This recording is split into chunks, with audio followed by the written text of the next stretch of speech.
Hi, everybody. Frank Gladstone from ASIFA-Hollywood, and today we're here with the principal crew, or many of the principal crew of Luca, new animated film, and we're going to talk about producing Luca. I want to invite you to write in on your Q&A, any questions, and we'll try and get to as many as we can.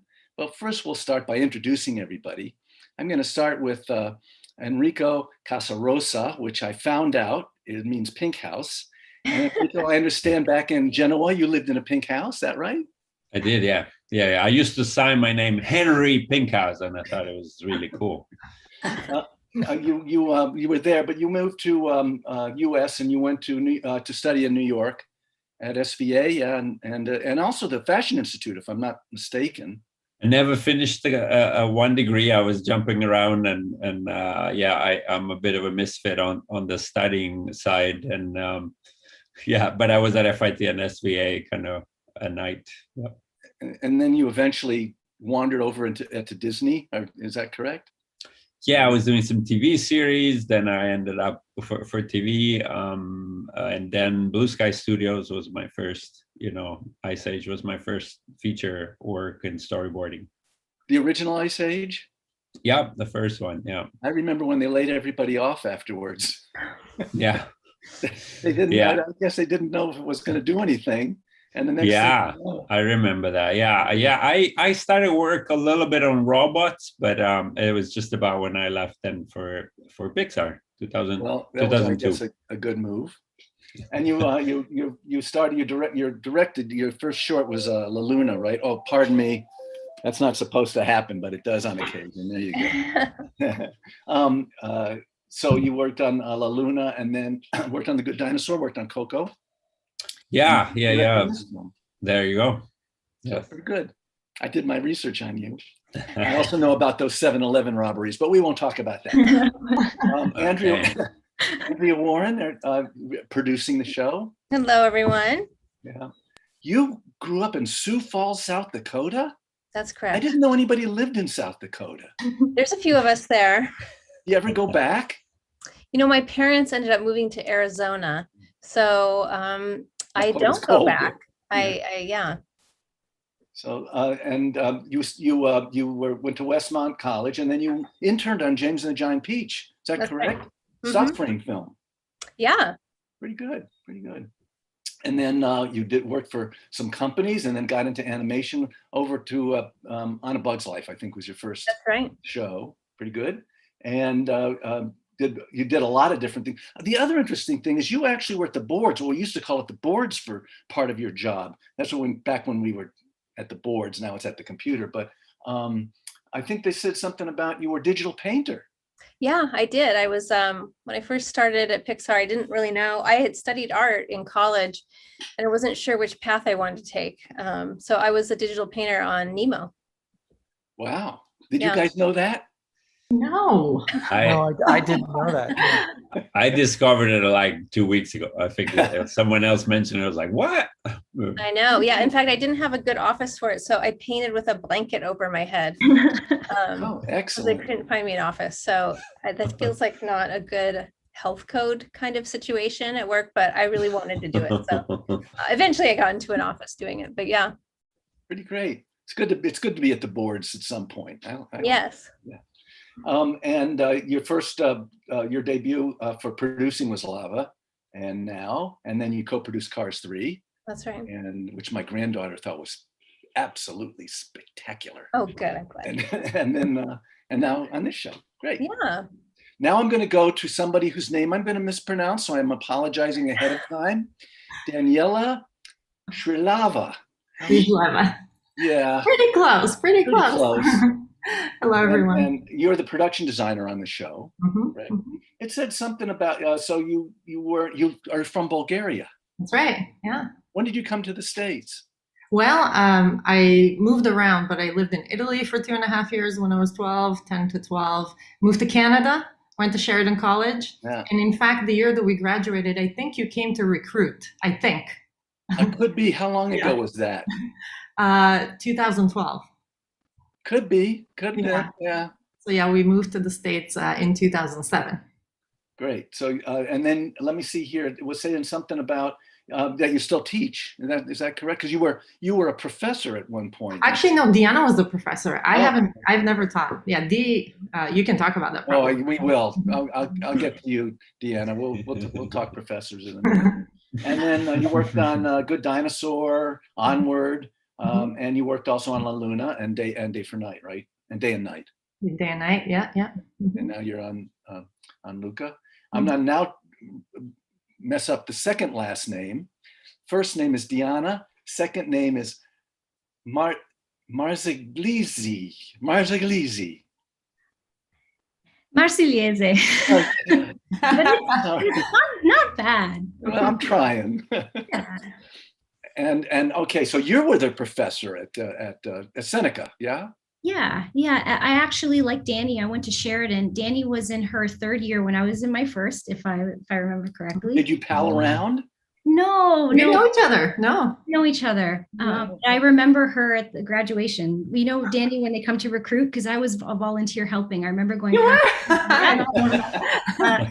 But I went to Seneca post-grad for CG, just modeling, rigging, general. And when I was there, I was TAing the 2D students because I just loved classical animation so much, wanted to be an animator, and was for years.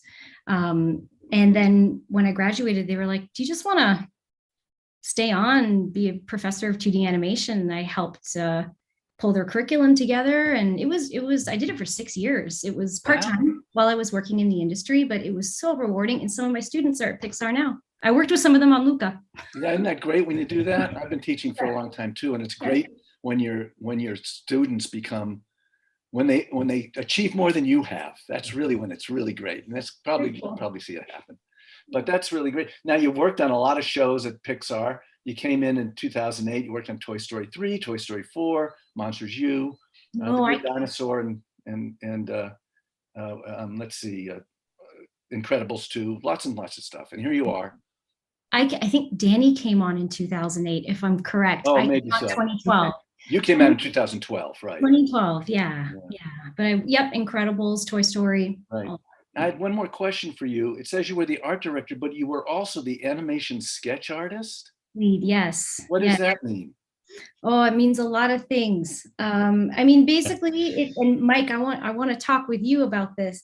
It basically means that I'm there. I'm kind of the gatekeeper of keeping the characters on model and the style of the characters, but also, and I did this with a partner, Evan Bonifacio, but I was also working with Mike very early on to develop the look and style of our animation that would complement the designs. So it was just maybe one of the best experiences I've ever had at Pixar. It was awesome. Terrific. So, yeah. That's great. We talked before the show started, before this recording started, about having drawing skills as well as computer skills, which is always a good thing. And now I'm going to go to Catherine Apple. It's really hard to pronounce your last name, Catherine. Appele, is that right? And you're the editor. Yes. And you've been editing for a long time. You grew up in Minnesota. No, I grew up in Michigan. In Michigan, okay. Worked at Michigan. All right. You did you go to college in I went to college at Minneapolis College of Art and Design. Yeah. And you have not only a bachelor's, but a master's degree in fine art. Is that true? Yes. Mm-hmm. Excellent. That's really great. And so you worked at a lot of studios before you went to Pixar. Mm-hmm. To name a few: Hyperion, Warner Brothers, DreamWorks, Rocket Pictures, Touchstone, the Disney. Was the Touchstone stuff live action? Were you cutting live action at that point? No, that was Romeo and Juliet. Oh, gotcha. And I think you're the Pixar baby. I think you're the one that joined the most recently. Yeah, this summer makes it 6 years for me. There you go. Well, there you are. And now finally, Mike Venturini. See, I got that one right, Michael. Yes. Yeah, that one's easy. The syllables. Anyway, grew up. You're the one California kid, right? Yes. Yeah. And you have worked on. I think we probably would bumped into each other. Warner Brothers. You were on Space Jam. You were on Iron Giant. Pretty great movie that one was. And then eventually, after DreamWorks came to Pixar in 2000, you've animated on everything. mostly animation or supervising animator, which is what you did on this show. And Yes. you live in Lafayette with your wife and 23 children? Our 3 kids, yes. Wait a minute. And Enrico's got a child and 3 chickens. That's correct. That is correct. They're still all alive, which is surprising because I wrote that. The child and the chickens, right? I didn't know you had chickens. Yes, Yeah. See, I find out all these things. Yeah. This is great. I got a couple, more than a couple of questions on this press tour of like, isn't it time for a dog? My question about the chickens is, do you get fresh eggs? We used to. Now they're getting a little old, and we get maybe a fresh egg here and there. So not a whole lot, but yeah, we used to quite a bit. Yep. There you go. Now we're going to actually start talking about the movie, which I watched the other day. I thought it was terrific. I really did. As a matter of fact, it stayed with me. Sometimes you see a movie and it's great, okay, and it's over. This one stayed with me a little bit. So I have some questions. I want to. We already have some questions in the Q&A, so I'm going to start that in a minute. But to break the ice, the picture takes place in Italy. First of all, you guys had me at the very beginning with the Puccini aria, which I love that aria from Gianni Schicchi. Is a great aria. It was a wonderful thing. And we'll talk about music later if we get to it.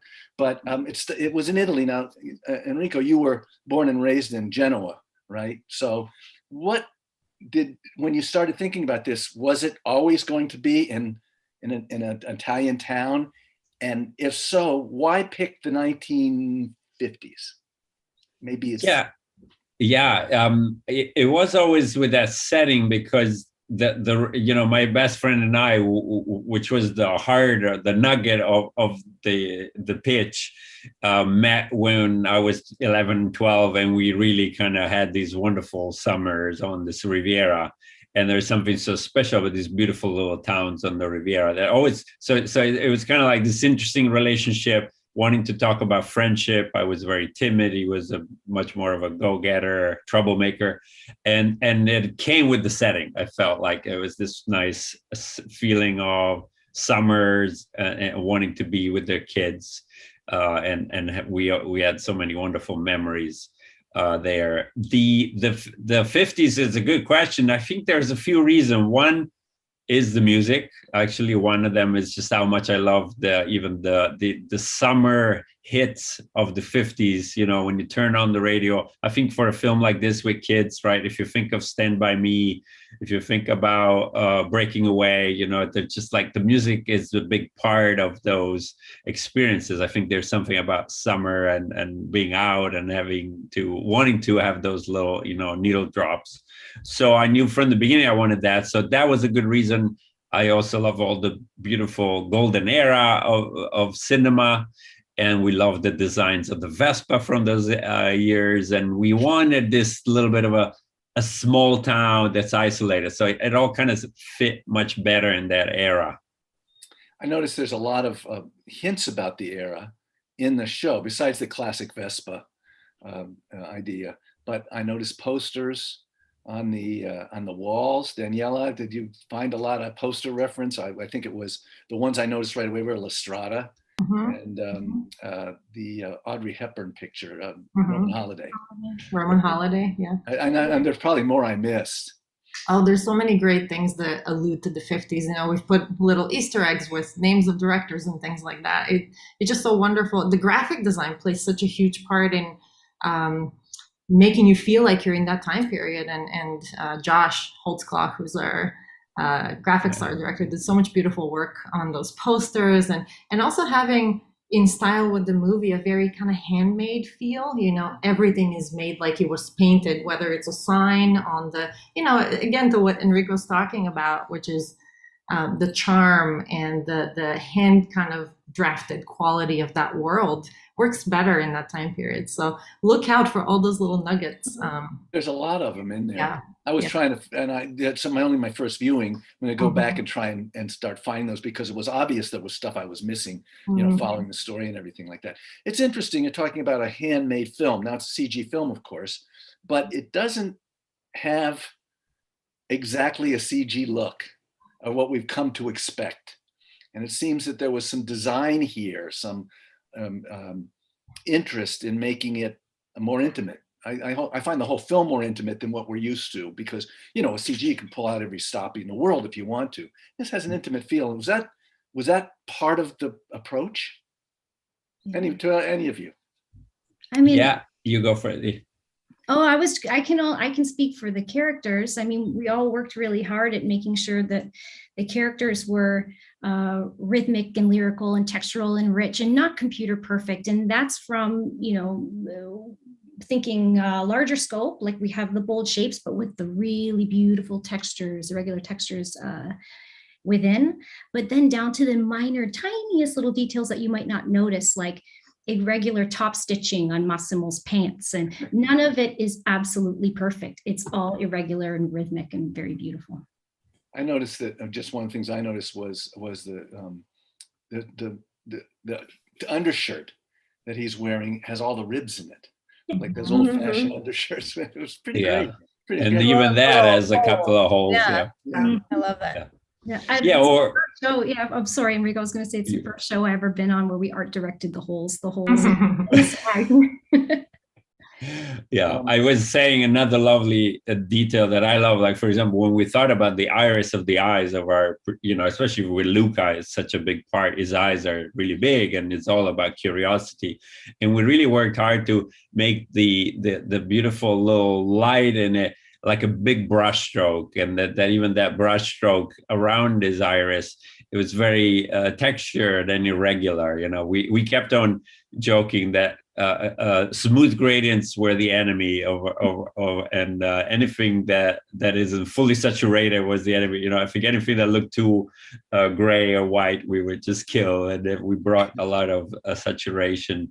But I mean, to step back a second, I think having done La Luna with a bit of it had a little bit of that flavor of an illustration, bringing some of those textures is something that we try to do, especially in the backgrounds in La Luna. So I know that when I started talking to Daniela, I was like, okay, how do we push it more? How do we go further? This is also a movie that it's about kids.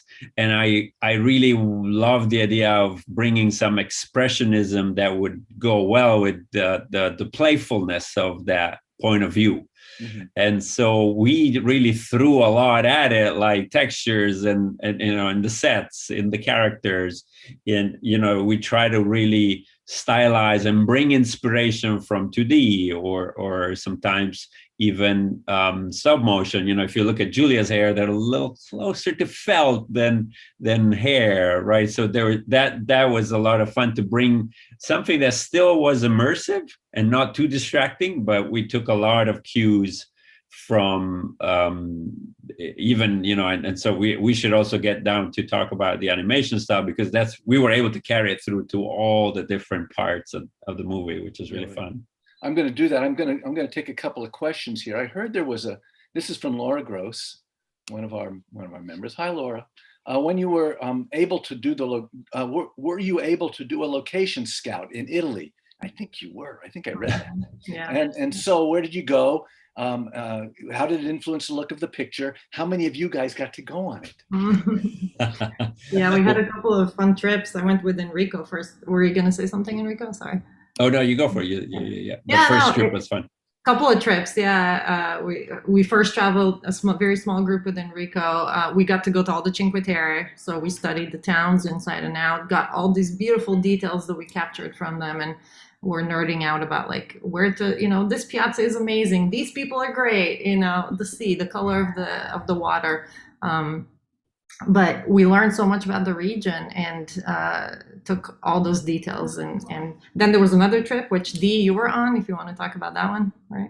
It echoes exactly what you said. I mean, we were all just enamored with the place. We spent our days, it was scheduled. We had a plan, you know, we wanted to make sure we saw all 5 towns, and we would just wander the streets. And sometimes we were all together. Sometimes we broke off on our own and just sketched and took photographs. And every night we would come together, have dinner, and just talk about everything we saw. And it was just a really beautiful, beautiful time. Very grateful.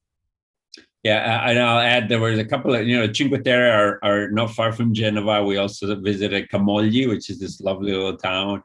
And then a few other towns like Porto Venere, which actually has these beautiful islands in front of it, which actually inspired one of our islands, and Tellaro, which is another lovely little town with this wonderful little old legend of an octopus that saved the town by ringing the bell of the church that is right on the water. So yeah, we tried it. It was really fun to play host that first time. And if you ask an Italian to play host, you get a long list of what food to eat. So there was a lot of that, not the worst part of the job, hopefully. So yeah, that was really fun. I think the second trip, it's actually became a little bit of a joke because Andrea, right? We were supposed to go with another little group, and we were so busy with the script and with the screening, we were so under the gun that we realized that we couldn't go, and we sent the team. So we were getting photos back, and we were like, "Oh, I want to go jump in that water." But you guys just got to go now. Just got back. Yeah. We just got back from showing the movie over there, which was really lovely. Oh, great! How'd it go?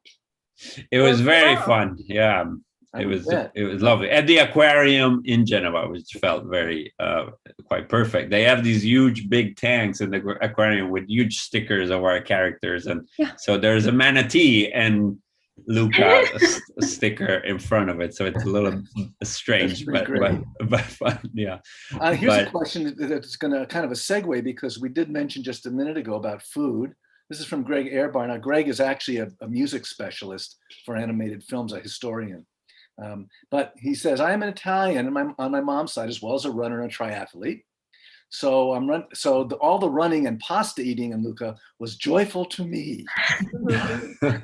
But also, music-wise, I particularly love the unique, inclusive use of fun Italian pop music by artists like Quartetto, etc., and Nina. How did that happen, and will there be a pop soundtrack? Greg wants to know, because he'll probably end up putting it in the history of animated soundtracks. There you go. Well, we definitely have some good Spotify playlists. Well, yeah, the Quartetto Cetra and all these, again, this needle drop was something that we knew from the day one that we wanted. It's a bit what I was talking about before. It was honestly most of the times just hard to pick, or what feels the best. There were montages where we would try 15 different versions, and then we would come down to one and like, oh, we can't get the rights to that one. Like, dang it, let's go find another one. But there's so many good ones. I mean, I think if I had to say, I'll tell you one of my favorites, for example, is when Ercole comes in. He has this very perfect kind of tune. It's very in your face. And the tune is Andavo 100 all'ora.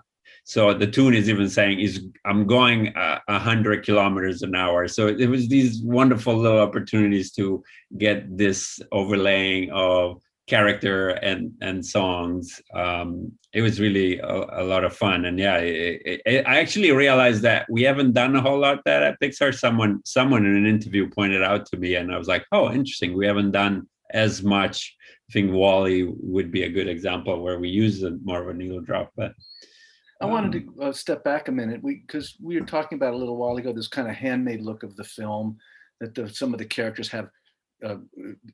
Julia has kind of a stop action hair, and things like that. So, Michael, when you were animating this, and you've animated on lots of Pixar pictures, what is and I've noticed, and maybe I'm wrong about this, but there's almost a bit of an anime feel to some of the design of the characters and then animating them. I don't mean the fluid motion, but kind of the design of the character. Is there a difference in animating on this show, say, in some of the other shows you've worked on? Yeah, there was this a departure from what we would call our house style. A lot of it started with, Enrico artistically in his childhood was influenced by Miyazaki and his work. You can see it in his illustrations. So anyone at Pixar would tell you they're a fan of the Miyazaki film library. So we're familiar with that. So we started looking into that. We also knew we wanted the film to be influenced by 2D animation, a more illustrative look to the film. which I love because I started my career in 2D, so I could go back to my roots a little bit and bring some of that over. It actually worked really well for Deanna because she had some experience working on the 2D side of the industry. So as she was designing the characters and thinking more from an illustrative perspective, we just started talking about how would we also look at the way timing is done in 2D animation, the way arcs are done. There's a certain simplification in how you manage the details.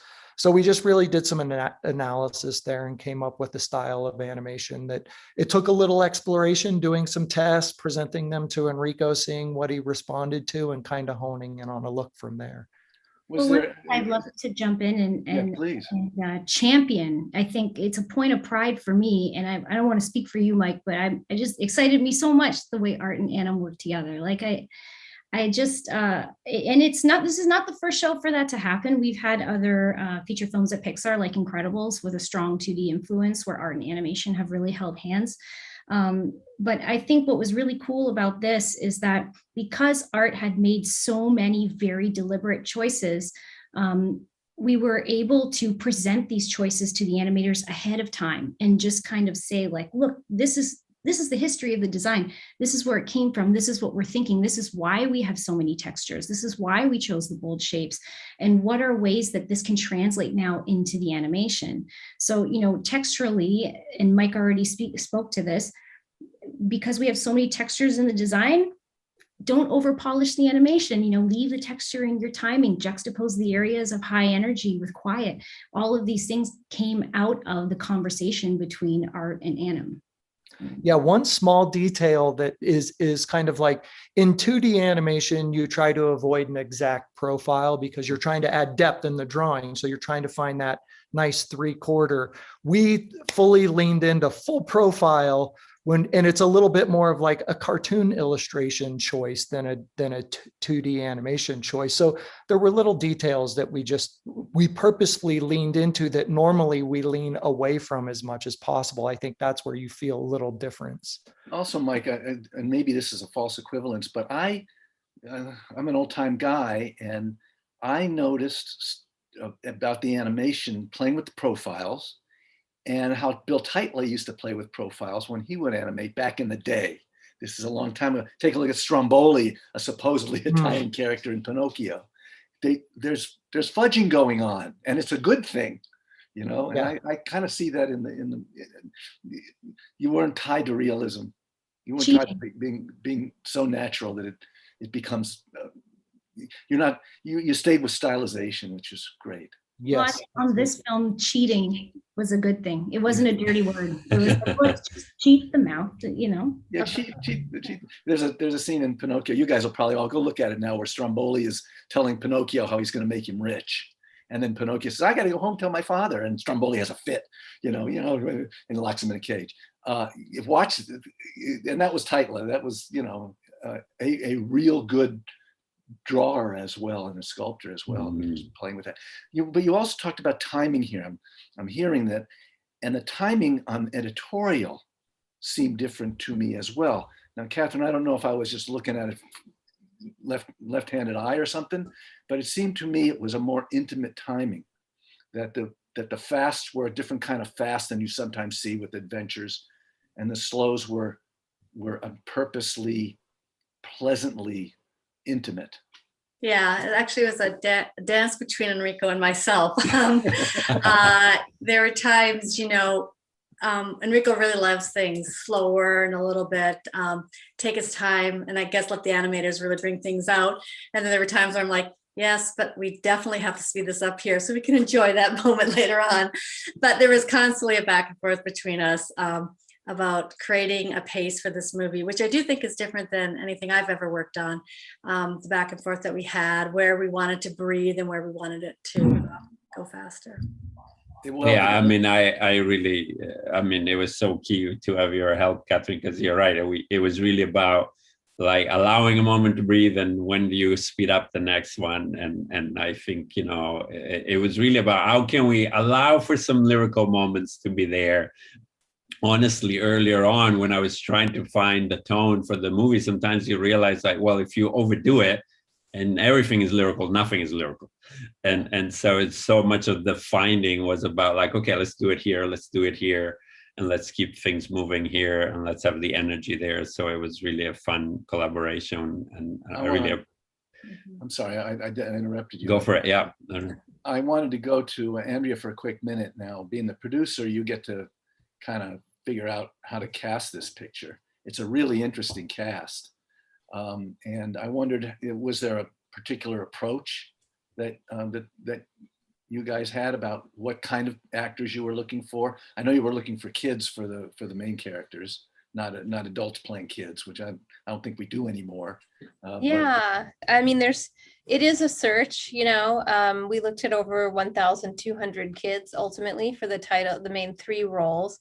And, you know, we kind of had to work out within that sort of what kind of accents we wanted and how that kind of worked out. And so we kind of ended up coming up with the logic of like having a slightly different or neutral American accent for the sea monsters, and then leaning into the Italian accents in Porto Rosso to create a little bit of a sense of like, you know, different cultures or different, you know, that they have a slightly different thing. And so that when the boys come into town, you know, there's a felt difference in how people are speaking. And that's when you really hear the Italian language woven into the script, you know, that we worked with consultants to do. So as far as the casting, I mean, you know, we just landed in such a great place with, you know, Jacob Tremblay for Luca, you know, and Jack Dylan Grazier for Alberto, you know, for guys who are so young, they've had a lot of experience, and they're really kind of already young veterans of the industry.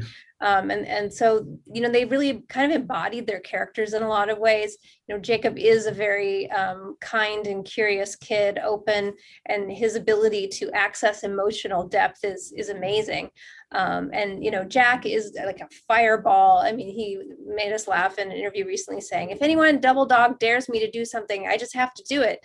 You know, I mean, he's so much like Alberto, and that go-getter. He really brought that fast talking energy. You know, we liked, you know, improvisation, imperfections, especially with kids. You just don't want it to be too polished. That isn't quite right. And then Emma Berman, I mean, she is just pure joy and sunshine. I mean, we met her in San Francisco, which is, you know, where we're at. And, you know, she'd been in some theater productions, but this is her first film. And she was just amazing. I mean, she was so bubbly and joyful. I mean, it was actually almost a little bit of a challenge sometimes when she had to do more serious parts because she was always just having so much fun doing it and so excited to be doing it, that was just her joy was always so present. We'd be like, you know, you kind of got to take this one down, Emma. Just, you know, you're really mad, you're really sad here, because she just is such a delightful person. Chuckly. Very chuckly. Were you able to record the kids together? No, we wanted to, and then of course we all had to work from home, and that made it complicated. So looking back, I guess we feel lucky we worked with some of them in person at all, but we did really want to get them together because we feel like that would have been some more good, just them building off each other. I mean, we liked it when they went off the script. Sometimes we'd say, how would you say this? Or how would you do that? And I feel like we would have gotten a lot of that if we could have gotten them together. It's a testament to also Catherine and their team, because we really had to build that natural vibe. So we were really after this naturalistic imperfection. So we have to fabricate it a little bit, but they were great at it. And we would certainly always ask. And it's a little bit about searching for the read with the little repetition or the little mistake. That was something that we kind of chased a bit. I have to ask about this because the character is so bizarre, but the character of Uncle Ugo is just the craziest character. And I know it's Sacha Baron Cohen, but the recording session must have been crazy. It was. Especially when you put Zoom in the middle of it too. Oh man! Then I waited to the end for the Easter egg at the end where he's talking about, I don't know what he's talking about, but it was just so funny and so out there. Really is you know, Yeah. then I'll talk, whatever he was talking about. I guess it was just stream of consciousness stuff. He riffed so much on that session that honestly, that button came really out of like, hey, we have some nice material. Let's find a way to use more of it. You would sit back and just laugh for 5 minutes and he wouldn't stop. Usually the hardest part was to stop him. But I mean, it was a great experience. He came in like even very open at trying things. So we tried a lot of different voices, maybe 4 or 5 at least.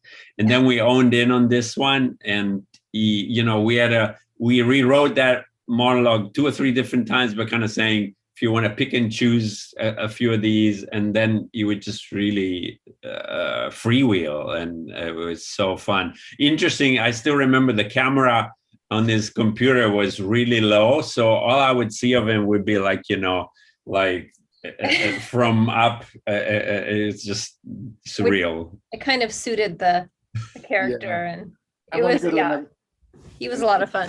He must have been a lot of fun, but you know, the castings, now some of the names we recognize and some of the names we generally wouldn't. So I know that, and you had some native Italian speakers. I understand a couple of guys actually did the Italian dub as well. That's right. And so I think it was pretty great, but you know, Gaffigan and Maya Rudolph, we know, but other ones were people that are, well, Peter I knew as well, but some of the ones I didn't. Oh, and I had another question, and I'm going to tell you, Deanna, I'm going to do your name really badly again, but there's a character named, let me get it right, Signora Marsigliese. Yeah, that was pretty close. Maybe I'm getting better. Yes. And now that was that put in there as a little Easter egg for Deanna? I mean, I believe so. It kind of, I heard it and I was like, oh my gosh, my name is in this. And I don't know, Enrico, you would know. Was it a storyboard artist or was it you? Or no, that was I think me and Jesse. Yeah. It's like when you look at names, like, you know, I think it's always fun and to put names that we know. We looked for all those kind of opportunities as much as possible. I was saying there's an inside joke also because we have one of our set leads, you know, our director his name is Chris Bernardi, and he loves you know, huge telescopes and everything that has to do with you know, the stars. So old man Bernardi is definitely a big joke, inside joke there. Yeah, and that's, you know, that's the tradition of animation forever. Yeah, right. You know, he built the telescope in the movie. He's the set supervisor, so he usually does stuff like that. But I love that. He made that prop. He made it, yeah. Sorry, and he would give us notes. Yeah, he would be like, "No, this is not how a telescope works. We have to get it just right." You're like, you just do it. Yeah. I have a question from Steve Lipton, and Steve has asked, what was the inspiration and design of the dream sequences? Mm-hmm. I mean, I guess I could start a little bit on that, and maybe Dani, you can take over. I mean, what was interesting about the dreams is, first of all, that it enabled us to see inside Luca's head, which was a key thing. Once we started finding that, it was it immediately got us to understanding him a little better. One of our challenges in story was trying to find an introvert as a protagonist and timid kid who's not allowing himself to chase what he wants for a while. So that really was the lovely thing about, let's get in his head. It was of course, so, you know, I was excited about it because this will be the opportunity to be surreal and bring some of that magic of La Luna here, some of the fantastical here.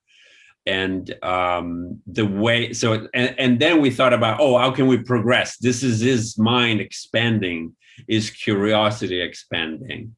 And Dani, I don't know if you want to talk more about that, but that was really the fun part about thinking about it, and it was slowly getting more and more exciting. They were so fun to make. I also, like, I remember when you guys came up with the dream sequences, for me, it was like, Luca is activating. Like, I understand him as a character now, you know, he has this rich inner life. And I remember sitting down with Enrico and kind of starting to get excited about, oh, we can bring in the like surreal Fellini, if you will. We're such film lovers, and there was an aspect of that surrealism that was so exciting to tap into. So we started looking at surrealist art and just how can we exaggerate the colors? How can we go beyond the stylization of the film, but without taking you out too much in a kid-like way. So we played with the textures, we played with the colors, those crazy yellow fields that you see in the Vespa Dream, the ramp to the stars, the fish, the moonfish. I mean, it's just so imaginative and fun. And like we got together. I remember Enrico and I would start talking about that, and then the pandemic hit, and we had to make all of these dream sequences from home, which was another challenge, but it was really a cool thing where like everyone came together. We reorganized the pipeline of how we make this because they had to be kind of done fast. They were a headache, but they're really, really fun to make. Stars are fish. Right? Yeah. Come on. We call them star chovies, by the way.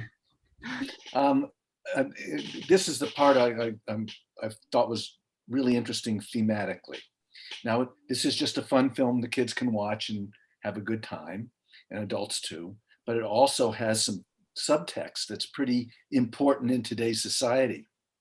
And this idea of different cultures afraid of each other. And was that part of the going in, or did that develop as you were developing the story? Yeah, I think we had a couple of elements already early on, and honestly, it was a little bit out to marry them. The element of a kid who's hiding himself and not showing all of himself because he's a sea monster had this wonderful already metaphor of something. I was a nerdy kid. Both my best friend and I felt outsiders. So it started being interesting because of that. Oh, there's something interesting about that metaphor. And then there was of course, these two worlds that are afraid of each other. They don't understand each other. And I think a lot of the job for us was like how to find these two big stories and how to marry them a little bit, because they were almost two different movies.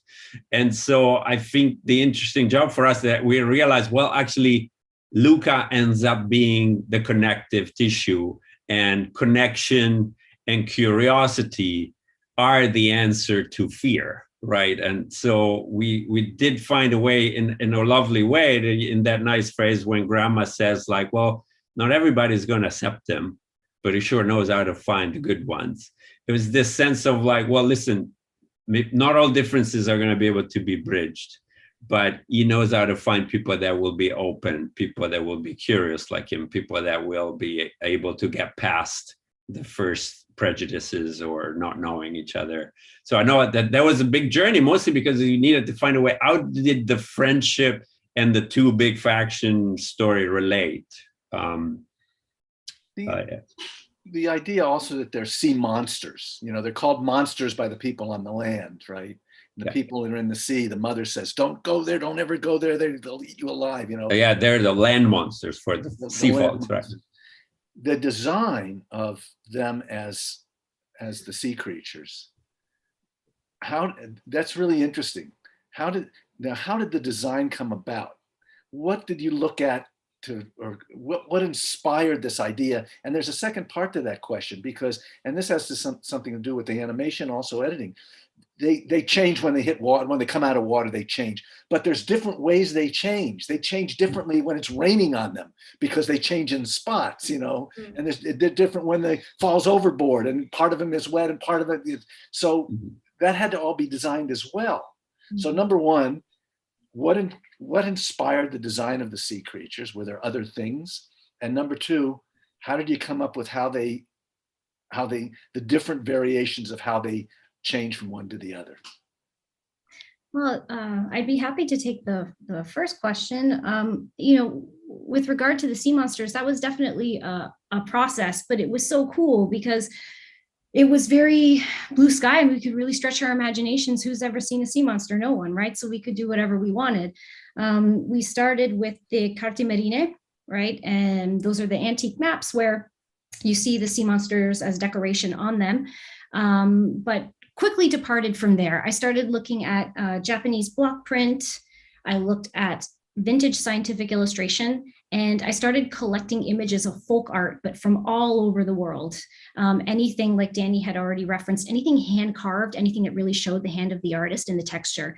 And from there, I started to collage, which really kind of launched us into this bold shape, rich texture, rich decorative textural direction.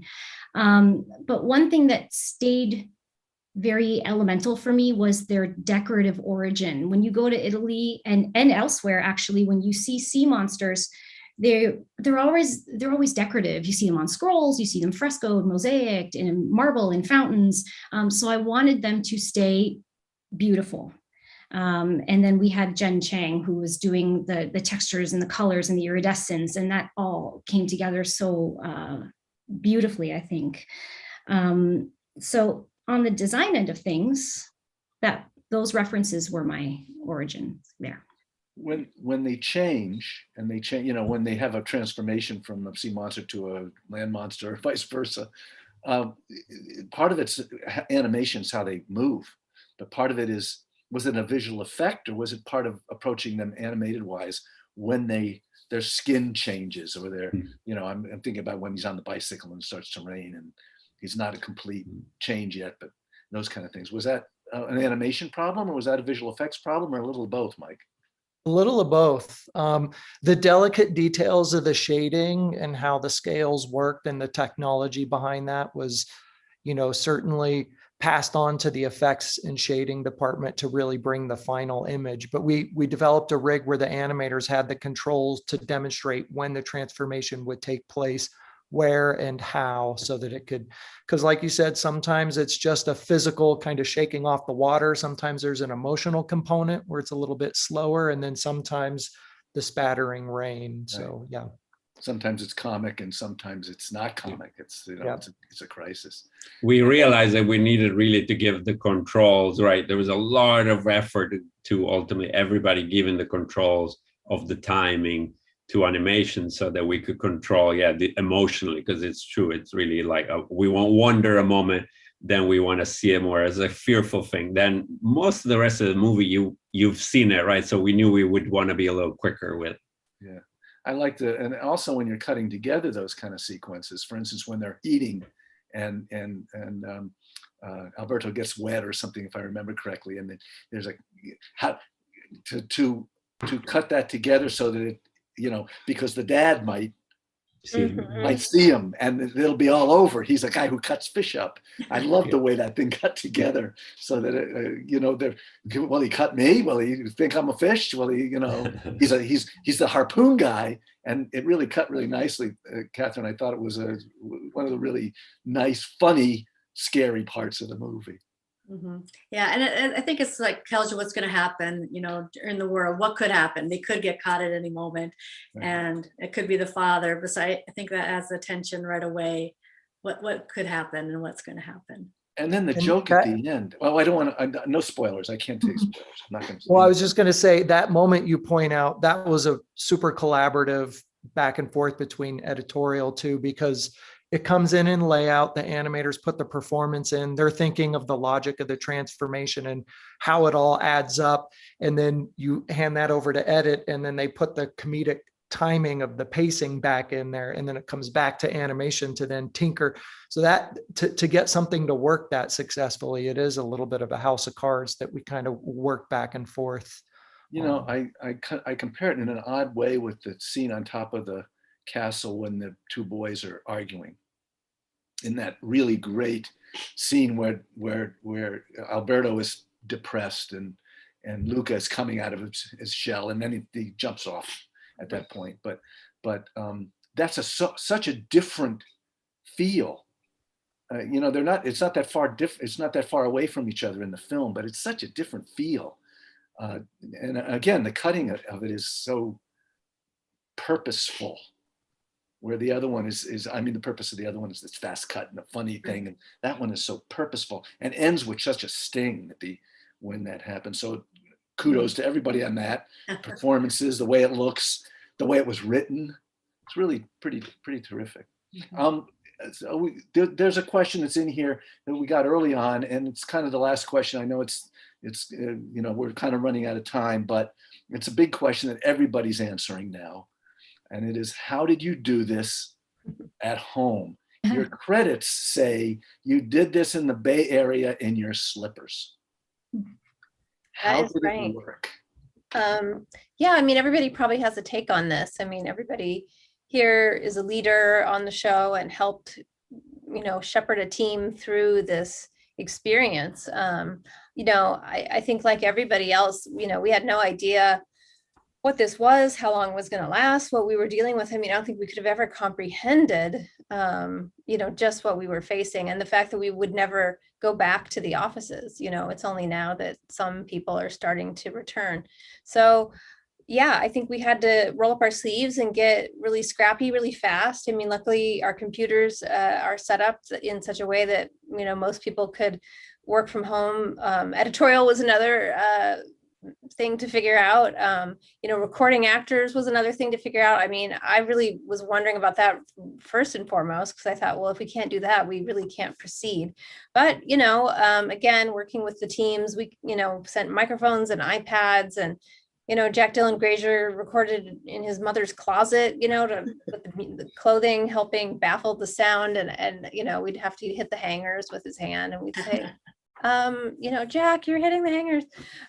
So, I mean, it was just crazy. Or we'd be, and the actors had to be their own technicians. There were times we'd be recording like, that was great. And then they look down, they're like, oh, I forgot to hit the button. And we're like, no, so it just was one thing after another. But I mean, mostly I just think it was such an incredibly challenging time for everybody, with schools and kids, and in the Bay Area we had wildfires and couldn't even leave our houses to breathe outside, so I just think it was a tremendously complicated time. And I think in a way, we really got through it together, and there was something about being on a project, trying to sort that out. We completed our project in the same time frame as if it didn't happen. I mean, that's pretty amazing when you think about what this team accomplished. So I think, Enrico had to put in really long nights. He had a lot of homework, and we just tried to get through. I mean, the one thing that was nice is like we did kind of get to visit Porto Rosso and our computers every day. And I think that united purpose kind of motivated us and certainly connected us. And Andrea, you could do this in your pajamas. Well, I know. I did really get into jogging pants, so. Anybody else have a feeling about it? Well, yeah, I mean, Pixar is fiercely collaborative. We spend a lot of time together. It's very common to have meetings with like 10, 15, 20 people in them, and everyone is engaged in these creative conversations. And at the beginning, I have to say, I resented the whole situation because it just took all the warmth out. Zoom is not the warmest place. And the spontaneity was gone. Usually you would run into someone in the hallway or stay back after a meeting, and then you'd have these amazing conversations where things get solved, like unofficially, just surprise, And suddenly it was like, oh, I have to talk to Danny, or, oh, I have to talk to Jen, or, oh, you have to, make sure it's scheduled, be there on time, down to the minute. But because everyone loved the film so much, and because everyone is just so warm and awesome, we found our stride. We made it work. We got back into a rhythm. But I definitely had like a hump to get over for sure. It took some getting used to. Yeah. And I think when we went home, we didn't know, no one told us we were going to make this whole thing from home. When we went home in the beginning, it was like, hey, do you have a little work you could do for the next few weeks while the quarantine goes by, and then we get back in the building? And it was like, yeah, I can keep busy. And then it just kept going on and on. I think we would have been broken if you told us right away, okay, you got to figure out how to do this whole thing from home. So luckily it came in phases, and we did, like Dee said, we had to rebuild our collaborative spaces over Zoom. But a couple of great things came out of it, because some of the meeting spaces in the studio fit 10 people. And those are the people who can be contributors. But in Zoom, it fits however many people want to show up. So once we acclimated to that, it became actually more collaborative in a lot of ways than if we were in the building. And then the other thing is like every one of our films, when we have the wrap party, we thank our families and supporters who are there while we're working crunch hours and overtime and all of these things. And it was really nice that people could be in a review, get out of Zoom and have dinner with their family, which is not a normal thing you can do during a crunch on a film. You don't see your family for a few months. So a lot of people felt in some ways it was a healthier experience and actually Especially when you've got 23 kids. time. Exactly. You're right. I got to meet so many people's kids, and I got to see what Enrico has for a snack, and yes. And every morning his daughter brings him eggs for breakfast or something for breakfast. So we'd be in a morning meeting, and his daughter would always. Oh, here she comes.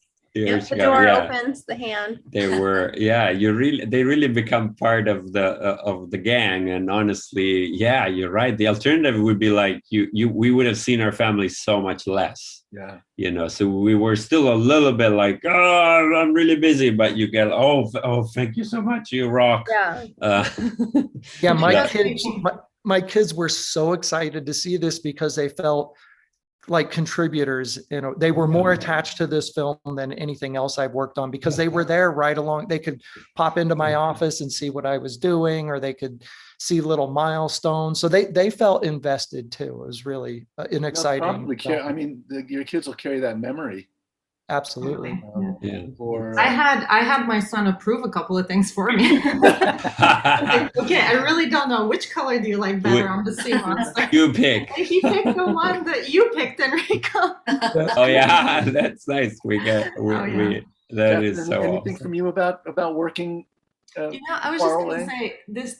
Oh, sorry. Were you asking Catherine? Yeah. That's okay. Go ahead. Oh, sorry.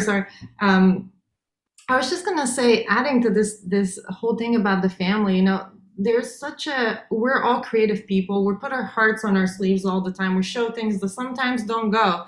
And I think that takes a little bit of ice breaking in a normal work situation. It takes a little bit of warm up. And I think when you're in a vulnerable situation, everybody's in the same boat from home.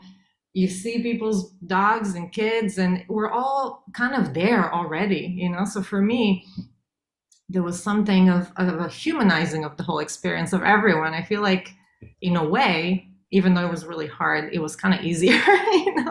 You just get there. You get there with the people and you're more honest somehow. So there was something about it. Sorry, Catherine, you go, please. Oh, I was just going to say, I mean, I agree with what everybody's saying. I loved seeing everybody's kids, and it was great because there was one of the crew, my crew in editorial, she had a baby, and we all got to see the baby right away, and the baby's in a lot of the meetings with us. So it was really, you got to be really part of everybody's life and stuff. Editorial was a little tricky cutting. We had to try a lot of different ways to cut with Enrico at the same time. That took a while. I don't think we ever really got it down pat either. So a lot more sending things. Okay, this is the timing that we're really looking at, because when you go from the computers, sometimes it wouldn't go right. But that was the hardest part, was working with Enrico and that. Yeah, time delays, right? Yeah, no, I delay, yes. Yeah, it was just some of these processes just took so much longer because of it, and they would end up a little bit like, we're going to send it to you. And that's what ended up a little bit like to be a little bit like, okay, when do I sleep? It becomes a little bit the question, but I mean, an amazing team that we all worked so really, really hard, and we were so, I think because you're under pressure within the situation, you're like, all I can do is give it my best shot, and here I am working and putting my heart in it. And I think it was so heartwarming to see everybody feeling that, I know my family was very like, wow, you have to talk a lot all day. But the families had a whole new view, or even of our identity. I feel like, I thought you were more of an introvert. I'm like, well, can't be that much of an introvert when you're directing a movie.